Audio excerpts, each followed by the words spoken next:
nagkita na naman tayo ulit. At syempre, kasama ko na naman si Ate Alodia at si Ate Elixir. Ayan, sila dalawa. At ngayon, may susubukan tayo ulit pagkain. Trending din to sa TikTok. So, tara, excited ba kayo? Yup. Ayun. So, dapat to kahapon pa. Ang problema kasi, hindi ako nakapag-iwan ng payment. So, peace tayo.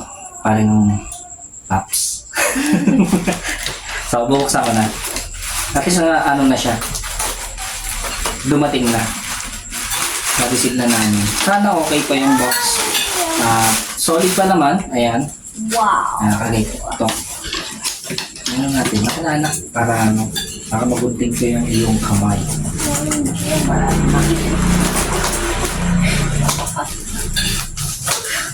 Ito ay yung Milky Ubi Maka. Milky Makapuno. Milky Makapuno. Ayun. Super masarap daw to eh. Ayun, dahil sa yung box medyo Wow. nalukot na. Ito. Sa seller, nalukot na yung box kasi hindi nga namin kagad nakuha or ayun, dapat pag mga box ko ito medyo iniingatan. Na pagkain. Ito. So, tara, bubuksan na natin. Ito, anak. Ito, ganito pala siya. Ganito pala. Ayun, ito. So, ito siya. Ang liit! Hala, meron siya kasama spoon. At ito yun. Yes. Sticker. Ano sticker, sir? Hindi pang, yan, pagtusok yan. Para hindi ka mayan. So, excited na ako kumain ito. Maganda siya kasi yung sealer, ayan, double sealer siya. Tapos, pupunitin lang dito. So, ito lang muna bubuksan namin. Ayan, walang singaw yan. Maganda siya. Hindi siya airless o naman. Sealed siya na dumating sa amin. Kahit na ganito na yung box. Pero okay pa rin. Actually, ang cute na parang tusok na. Excited na ba kayo? Nakikita ko ito yung natatakam ako na ito sa TikTok. Pero ang daming laman niya. Ayun, kung makikita nyo, siya, puno. Ayan. Di ba't ayaw matanggal, guys? Ganyan natin dito. OMG, napaka-cute. Ayan, isa lang. Saan na yun? Saan yung butas? Ito. Ayun, sa inyong dalawa na lang ni Ate Alodia. Ayan, kuha na muna kayo. Saan na yun? Ba't ayaw matusok? Sukin nyo. Ikaw. Oh, gan guys! Super milky niya! Ang dami ng milk! Ayan, kuha. Ano ko? Sana, pakuha na lang. Hindi, dito na lang. Nadi naman ako eh. So ayan, kinamay ko na. Cheers! Ayan. Cheers na, cheers. Ikaw ba, nakatikim ka na to? Nakabili na ba? Sila.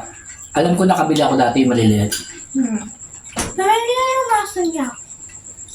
Pero hindi ganito. Masarap siya. Eto kung i-rate ko to, nasa to? Nasa 9. Tama lang yung tamis tapos, ayun nga, makeso nga siya. Powder ng keso. Ikaw, Ate Elixir. 10 out of 10. Ano? Takasan mo? 10 out of 10 sa kanya. Ikaw, Kasi Ate Alodia. meron siya parang kamukha na lasa. Pero di ko alam kung anong tawag doon. Pero di siya ganito Oo, meron. Hindi pero siguro yung nasusubukan ni Ate Elixir yung isang klase na binibili na nakapuno, yung taga 10, taga 15. Meron din ganun, pero hindi kasi cheesy yun eh. Matalas Ito ba? naman milky.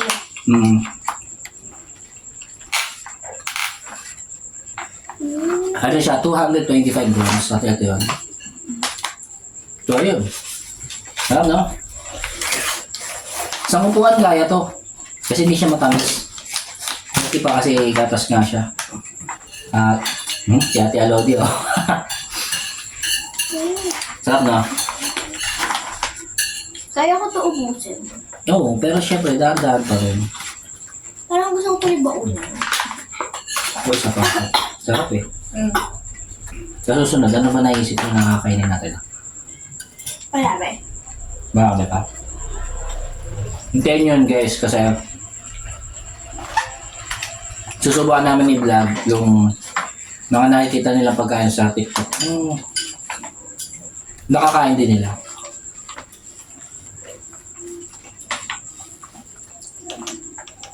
Sarap na.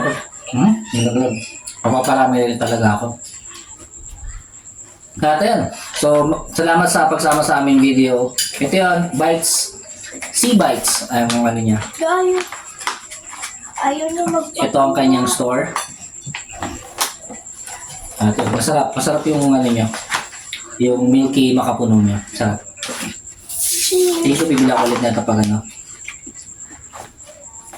Pag mga special occasion, mga masarap siya sa ano. Sinalagay sa pot, no?